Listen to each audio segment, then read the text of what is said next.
My name's Daniel Sell, or Farmer Dan as you might know me on social media.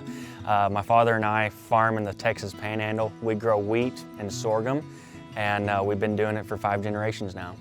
For us, the weather dictates everything. We don't have any irrigation. We're strictly dry land crop, and so we'll plan for an average year, average rainfall, and hope for average crop, and that's kind of how we make plans for the future. We've used ESN for 6 years now. My father tried it on a little piece of ground to see if we liked it, and from there we saw a pretty big yield boost, and we find that putting it in definitely helps our health with the soil and also the plants, and we do see some carryover into the next crop, so we don't have to fertilize every year on each pass because we're able to have some carryover. Our fertility program really depends on the soil samples, so we'll do that first and get those sent in, and then from there we can make a plan for the future of what we want to put in.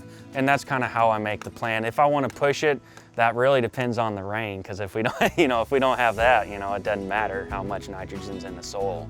ESN stands for Environmentally Smart Nitrogen. ESN is a polymer-coated urea, which has a protective barrier around your urea. Basically, that allows water to move in and nitrogen to move out over the course of a period of time. That is controlled by temperature, which ultimately dictates how quick or slow it releases.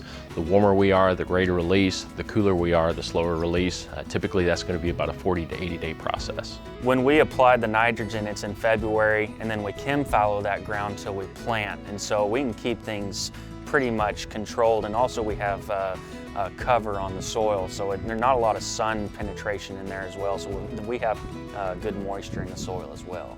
Honestly, without that capsule, we would be losing a lot, so that's why we use ESN. I find myself looking at different operations and seeing if I want to try something, but I think ESN is going to always be a part of my operation and how I fertilize my soil.